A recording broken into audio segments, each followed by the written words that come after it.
All right, hello everybody. My name is Roisin McNaney. I'm a lecturer in digital healthcare technologies at Lancaster University, but I'm a previous member of Open Lab at Newcastle, where this project was completed. I'm presenting on behalf of my co-authors today, including the team of co-researchers who we worked with, and I warmly acknowledge them, but I'm not going to read out everybody's name for time's sake. So this paper was focused on how the participation of members of a UK support group for Parkinson's was enabled across multiple stages of a 16-month co-inquiry project. So we looked at the generation of research questions right through to the development of a prototype, which emerged as a community-driven radio-style show, which focused on information provision and experience and advice sharing. The main focus on this work, I should say, wasn't necessarily about the prototype that we developed, but much more around the engagement that we took. So we actually had a long-lasting and pre-existing relationship with the support group that we worked with. So we've been engaging them in research for going back as far as 2011. So this meant that we were really regular faces at the support group sessions, and there was already this level of trust in us, which allowed us to be very free-flowing and open within the project. A lot of the previous work that we had done, although it was user-centred in nature, only really focused on engaging participation in design and evaluation stages. But through this work, we were really inspired by the relationships and the community spirit of the groups that we worked with, and the values of collectivism that they exhibited. So the promotion of empowerment, positivity, and how this helps then to nurture a sense of communal responsibility. So we were really interested in how we could leverage some of this and explore the development of research that would be supported by the sense of community and positivity that we were so used to seeing. And in a lot of ways, we wanted to give something back to the groups that we were working with by making sure that our future research would be focusing on what they really felt was important. We drew on several different areas of work to understand how we should best conduct this project. So we looked at participatory action research, cooperative inquiry, community-based participatory research, and these all involve participants centrally as co-researchers in cyclical processes of action. They focus on empowering communities by scaffolding and promoting abilities of individuals as experts, and this is really what we were trying to do as well within our work. So we had a total of 16 members from the support group that took part at some point over the 16 months, participating in at least one workshop. But we had this core group of co-researchers, which were made up of 7 people, 3 female carers and 4 males with Parkinson's. And they attended 5 or more workshops and were really involved at each stage of the project. So these were the team that were involved in the eventual production then of the prototype. The engagement that we had was open and wasn't restricted within a time frame, so we let it kind of naturally develop as we moved on. We didn't run a session every week every month over the 16 months. So several times we just came, attended the sessions, helped out with activities, went along on their day trips. But we ran a total of 11 sessions, and that included a showcase of the prototype. There's a lot of workshops to discuss, so I'm really going to focus on the findings and kind of gloss over the methods a little bit, but if you're interested in reading more about the methods, they can be found in the paper. So the first phase focused on concept formulation, and the first session we asked participants about their experiences of research and what they were considered to be important in future research involving them. And then for session 2, we were focusing on generating ideas about how we could work together to create something that would be of value to the wider Parkinson's community, not just the support group, and this was something that emerged as important from session 1. And then in session 3, we used a series of scenarios that reflected some of the discussion points from the last session. This related to a need for information services that allowed people to share experiences and find responses to questions in offline ways. We also probed some of the different types of technologies that they had discussed, which included radio, television, SMS, and mobile apps. So the group members talked about a really quite diverse range of previous experiences. So a lot of them had been involved in quite extensive clinical trials to much smaller exploratory studies. And while they talked a lot about the positive aspects of taking part in research, like learning new skills, gaining knowledge, there were also quite a lot of negative aspects around current research processes. So, for example, they felt that particularly clinical research was often conducted on rather than with them, and they were often not informed of findings, and this really came up as something quite strong in the data. There was a lot of discussion across this phase of workshops about the support group itself and the positive impact that attending the group could have around self-understanding of Parkinson's, and the team really heavily advocated this as one of the benefits of the support group structure, but it came about that a lot of people taking that first step towards coming to that first session was actually very, very difficult. So there came a sense of sharing the burden that came up as an important message that the group wanted to share with people in the wider community. So they also described some current challenges relating to information seeking practices around Parkinson's, in that online resources might not be accessible to everyone, where some of the paper-based resources didn't actually allow for this personalization of information or respond to questions that might arise from but not be discussed in these single paper booklets. So there was seen to be a need for information provision services that spoke to the needs of particularly newly diagnosed people in intelligible ways. And it was suggested that using different mediums like audio or video could help to portray this information in a more accessible way. So workshop 3 then explored several of the ideas that captured discussions from the earlier sessions, and at this stage radio was seen to be an option that would have the necessary reach to a wide audience and would be accessible particularly to older members. And there was also seeming simplicity to radio and the two-way interaction that it can afford. So we decided to focus our research on exploring how community-led radio-style offering, that's a mouthful, might be created and distributed. But it's worth noting here that we didn't ever intend to produce an on-the-air live show. Rather, we were focusing more on how we would design a radio-style offering. So the second phase explored the different levels of participation that the group might have in creating a radio-style information service and the ways that the larger Parkinson's community could be engaged. For the fourth session, we used a rich picture description exercise, which you can see there on the screen. And this was used to explore the different processes, people and barriers that might be involved in creating a radio show. And then before session 5, we asked members of the larger support group to contribute on paper a question relating to the theme of diet and exercise, which was the show theme that we decided on as a team. And then for sessions 5 and 6, we were focusing more on exploring the different qualities of a show that the team would like to capture and the type of features that we'd like to see in a show for people with Parkinson's. So shows that varied in kind of tone and the voices that were presented in them were seen as really important for maintaining attention.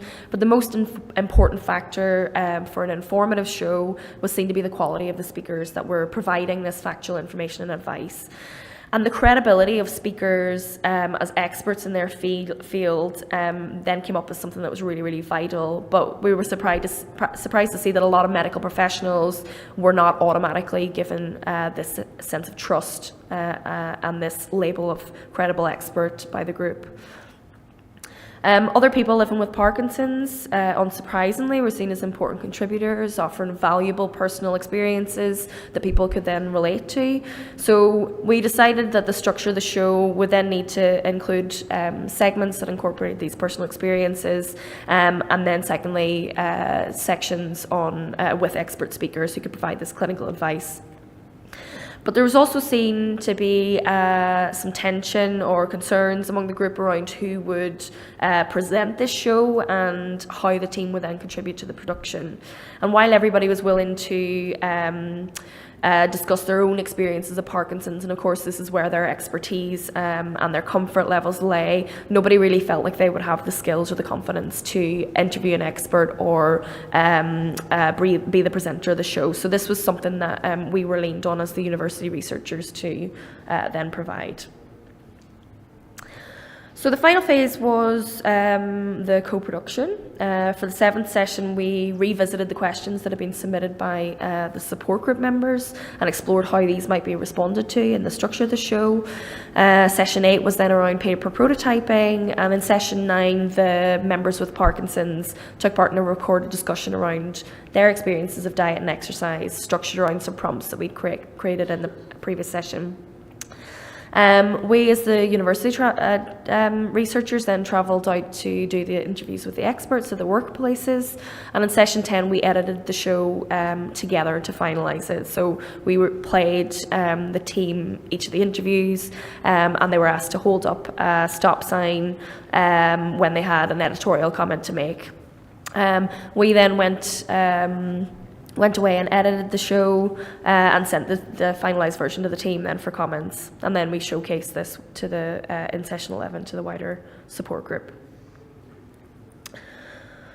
So in relation to contributions, there was 2 main sort of issues that emerged. First, there was a difficulty that the co-researchers faced around wanting to be inclusive and feeling as though they had this moral responsibility to make sure that everybody's questions were being responded to. And while this was feasible in the quite small example that we were doing, this kind of community commissioning exercise was felt to be challenging to translate to a larger audience.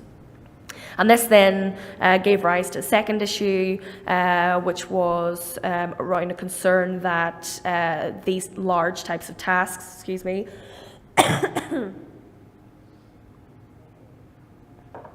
sorry, I have a tickle. So these larger tasks might be delegated to more active people in the support group who are already putting a lot of their time into running and organising the support group sessions. And then when creating the media for the personal experiences segment, the group were really clear that they wanted this to be chatty and free-flowing, and they wanted it to represent a window into their support group for the people that weren't able to attend. But this caused its own challenges in the fact that it was an informal setting, they all knew each other, and we found that sections of the discussion were digressing to specific people within the local community that the group all knew. In the case that I'm talking about, it was actually a clinician that a lot of them had worked with. Their conversation was jovial and nothing was really thought of the discussion as they were recording it, but when they listened back, they felt that out of context some of the comments that had been made could have been perceived as offensive. So just to finish off, in this work, we've shown how the participation of people with Parkinson's and their caregivers in shaping research directions and its outputs can be enabled. A lot of the aspects of the project were challenging, but we feel like it highlights some opportunities for HCI. So firstly, it's necessary that we as a research community are doing more to disseminate our results in accessible ways to our participants, no matter what type of research we're conducting. So in our project, we had a set of tangible outputs that we developed with the co-researchers. So we had the show, we had this paper which we collaborated on, and a write-up for the Parkinson's UK newsletter, which would be then accessible to the wider support group. Also, when we're designing with groups that have this kind of diverse and dispersed and irregular membership, and with a largely older population in our case, we need to be considering methods, future interfaces, systems and technologies that promote the sharing of information and experiences in a range of different ways, involving thinking of solutions that don't require the internet. And there was a sense of advocacy for others that came about really strongly in the identification of our research challenges. The team preferred to focus on others within the local community who had less support than themselves.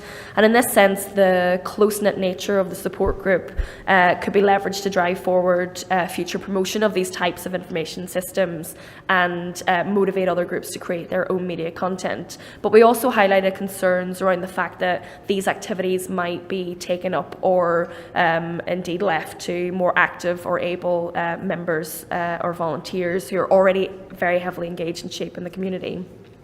So there's a need for future systems to support this flow of information and contributions into information services like this in better ways. But there's also a requirement to acknowledge some of the micro contributions that exist in this type of community-led research. So in our case, this might be simply appreciating the fact that simply by being a member of the support group, which has created the content, could lead to the inspiration of topics, discussions, and sharing of stories. Sorry. So we need to be careful that future systems aren't forcing a specific type of contribution, but allow for a range of people to remain involved, whether this is just by listening, contributing to the show. You're going to cut me off, are you? Okay. I only had one more point. Can I do it? So basically, the final point is around the editing activity. So we weren't really... we were able to do this to a degree through the paper and discussion-based activities, but we need to be mindful of how we support participation in these type of non-expert activities in the future. There you go. And just a shameless plug. If anybody would like to join us in Belgium in August for our workshop on giving a voice through design. Thank you.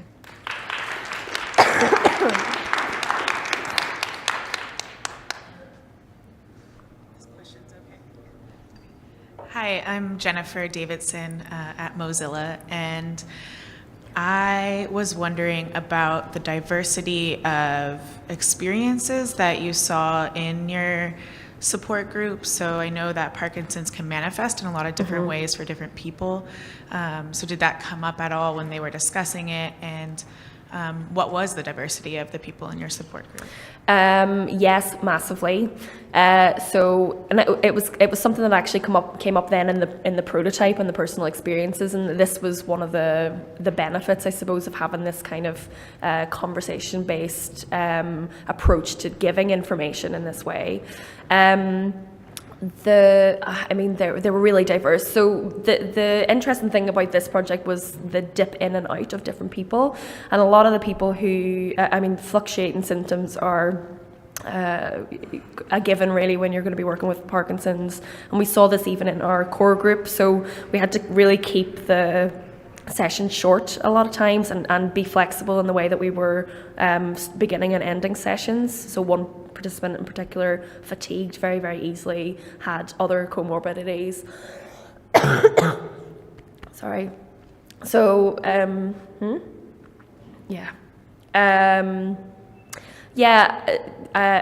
gone off track a little bit there. Does that answer your question? Yeah. Neil Maiden, City University of London. I'll ask a long question so you can have a drink. Thank you. A really nice use of community-based research, but I guess the question is around expectation management. The more that you engage, the more that you excite, the more effort that they put in. I guess at the end there's an expectation there is more there, and it looked like there was a pilot radio show, but then... Yeah.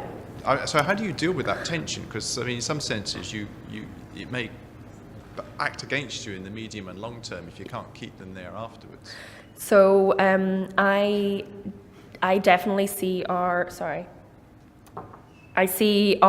project as being a little bit of a rose-tinted example in a lot of ways, because we were so engaged with this group already, and that's what I kind of meant when we were really free-flowing and open, and this allowed us to also have really open discussions with them about their expectations for the project and where we saw it going. I think because there was that level of trust in us in the first place, we were able to manage those kind of expectation issues as they arose. But they didn't really, at the end, they didn't see this as something that they would take forward. And this is something that we kind of talk about in the paper. Yeah, I can talk about it to you later.